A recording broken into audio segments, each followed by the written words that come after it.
You don't want to be cranking it out in the school zone art style these days. They have, okay, so the deal with the photo radar, they've started that in some school zones in Toronto. Although this year, you're not actually getting punished for it. We're just doing it for research purposes. They say next year, if things go according to plan, the photo radar will be in place. And if you speed through a school zone, you will get spanked. Do people have a problem with that? I believe they do. Oh, I believe that it's one of the few things that we can agree on as a society. We are a fractured society. Yes. Right now. You have your left, your right, you're up, you're down. But I think most of us agree that 120 and a 40, not cool. Yeah. I'll go 10 under the speed limit through a school zone. I'll go 30. I bet you even if you did do 120 and a 40 through a school zone yesterday, you would still tell the person next to you, it's uncool. So speaking of this one, I mean, I think this woman fell asleep in the early 1970s and just woke up. This story from the Aurelia or Owen Sound yesterday. She ended up not getting off, but rather about $1,500 in fines.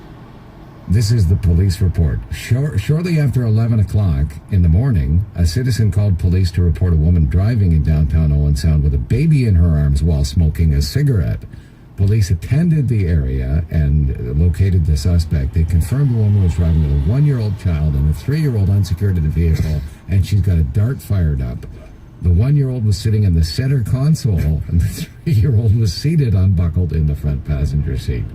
But because it's 2018, nobody cares about that. It's the fact that she was hanging on. At the same time, the vehicle was found to have absolutely no child safety seats in it. Give me a drag on that thing. How does that, like, I don't know, my kids won't let me start the car without their seatbelts on. The other time you forget, right? And they're like, Daddy, you don't have a seatbelt on. You're like, oh my gosh. Sometimes when you sit in the back seat, you might not put on your seatbelt. And can you imagine? My kids would say, you better put on your seatbelt. Imagine sparking up a butt. Like, you might as well do your works. I'll try it and see what they say about that. Yeah. But unless roll the window. Yeah. The only thing she didn't do was speed through a school zone. I cracked a window. 1,500 fines.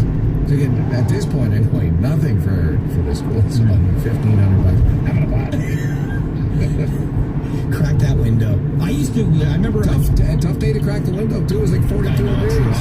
Well, I used to go to Myrtle Beach with my buddy and his parents both smoked, and I didn't know if it was better or worse, because one would light up a smoke, and then the other one would think to smoke, so they would light up a smoke. So I said to myself, is it better to have two smokers at once and get it over with, or for them to go back and forth? My grandfather used to smoke White Owl Invincible cigars, like the cheapest cigar on the market, and nobody ever said a word. Oh, yeah. Oh, windows up. Driving to Hamilton on a Saturday in the middle of winter. Windows all up. With no seatbelts. No seatbelts. Oh, nobody. I don't even think seatbelts were invented. No. They would butt out in their beer can. Do you want the keys or spree?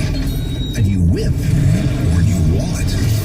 It's Q107's cash or the car. Weekdays at 7, 11, and 5.